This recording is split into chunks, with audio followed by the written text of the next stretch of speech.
Hello बच्चा party, कैसे हो आप सब। आई होप आप सब अच्छे होंगे। आज हम करेंगे क्लास 9 का चैप्टर नंबर 1 जो है हमारा नंबर सिस्टम, उसकी एक्सरसाइज 1.5 का क्वेश्चन नंबर 1। अभी जो हमारी एक्सरसाइज 1.5 है ये हमारी न्यू बुक के अकॉर्डिंग है।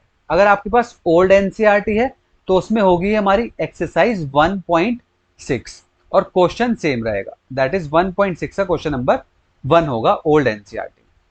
तो चलो स्टार्ट करते हैं। क्वेश्चन नंबर 1 ये कह रहे हैं वैल्यूज फाइंड करनी है हमें, कुछ पार्ट्स गिवन है। तो देखो स्टार्ट करते हैं। फर्स्ट पार्ट है हमारा 64 की पावर 1/2। तो देखो हमें किसी तरह इसमें 1/2 को रिमूव करना है। अब रिमूव करेंगे कैसे, उससे पहले एक बात समझा देता हूं आपको। अब आप मुझे बताओ कि 2 मल्टीप्लाई बाय 2 को हम 2 की पावर 2 लिख सकते हैं, ठीक है। 2 मल्टीप्लाई बाय 2 को हम लिख सकते हैं 2 स्क्वायर, जैसे आप कह सकते हो। ऐसे 2 multiply by 2 multiply by 2, that is 2 3 times है, तो इसे हम लिख सकते हैं 2 की पावर 3। इसे प्रोनाउंस ऐसे करते हैं 2 रेज टू द पावर 3। ऐसे अगर 2 multiply by 2 multiply by 2 multiply by 2 multiply by 2 5 times हो, तो उसे हम लिख सकते हैं 2 की पावर 5। ठीक है जी। अब देखो 2 का स्क्वायर होता है 4, 2 की पावर 3 होता है हमारा 8 एंड 2 की पावर 5 होता है हमारा 32। ठीक है, तो इसको हम ऐसे लिख सकते हैं भाई डायरेक्ट। अब मुझे बताओ अगर मैं 8 मल्टीप्लाई बाय 8 लिखूं तो क्या मैं उसे 8 की पावर 2 लिख सकता हूं। आप कहोगे सर बिल्कुल लिख सकते हो। और 8 की पावर 2 क्या होता है हमारा 64। ध्यान से देखो 64, यहां पे हमें 64 ही गिवन है, तो क्या मैं इस 64 को लिख सकता हूं 8 की पावर 2, और बाहर हमारा 1/2 एज इट इज, कुछ नहीं करा, 64 को लिख लिया हमने 8 की पावर 2, दैट इज 8 स्क्वायर। ये बात समझ में आई।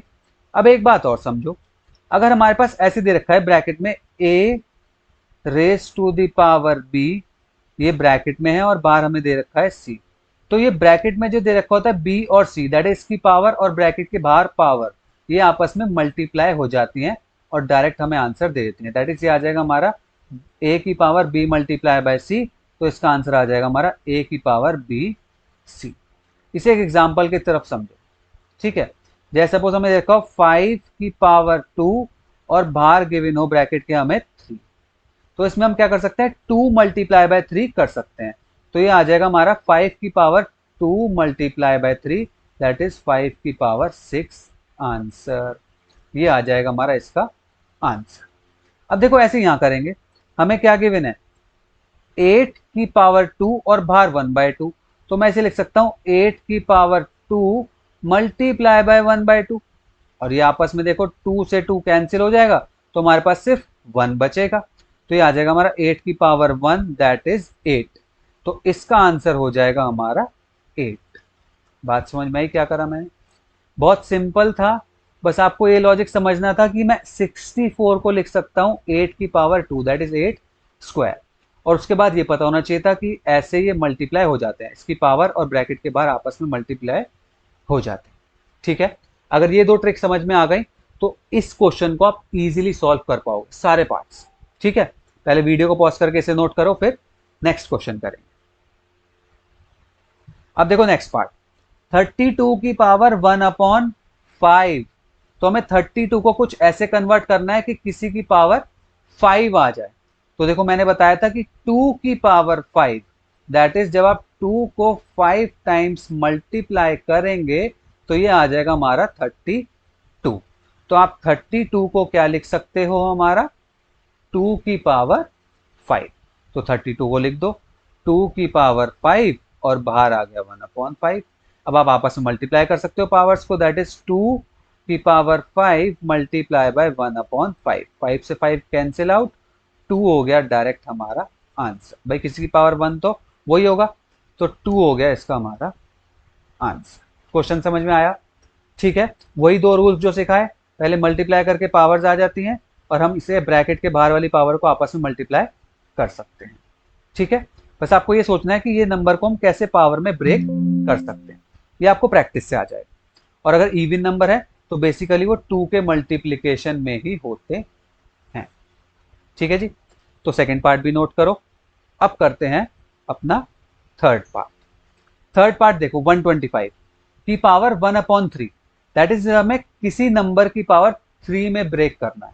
और देखो 125 क्या होता है, 125 होता है 5 की पावर 3। आप कहोगे सर आपको तो पता है 125 को हम लिख सकते हैं 5 की पावर 3, हमें कैसे पता होगा? यार देखो जब आप क्वेश्चन को 2-3 बार अपने आप प्रैक्टिस करोगे ना, तो आपको अपने आप पता चल जाएगा एंड में 5 आ रहा है तो 5 की ही पावर चल रही होगी। ठीक है, तो 5 की पावर 3 को हम लिख सकते हैं 125। कैसे लिख सकते हैं देखो भाई, 5 की power 3 that is 5 multiply by 5 multiply by 5, तो 5 5 जा 25 और 25 मल्टीप्लाई बाय 5 इज 125। तो 125 को हम लिख सकते हैं 5 की पावर 3 और बाहर आ गया 1/3। अब तो सिंपल है, 5 की पावर 3 मल्टीप्लाई बाय 1/3, 3 से 3 गॉट कैंसिल आउट, 5 हो गया डायरेक्ट हमारा आंसर। समझ में आ गया? मैंने बहुत ही जल्दी कर दिया, इजी लग रहा था इसलिए। ठीक है, क्योंकि हम 2 क्वेश्चन ऐसे कर चुके थे तो मुझे लगा सेम पैटर्न पे हैं, जल्दी से कर देते हैं। बात समझ में आ गई? तो ये था हमारा question number 1 of exercise 1.5। I hope कि आपको पूरी वीडियो पसंद आई होगी, और अगर पसंद आए तो लाइक कर देना, और चैनल पर पहली बार आए हो तो चैनल को सब्सक्राइब कर लेना, बेल आइकन दबा देना।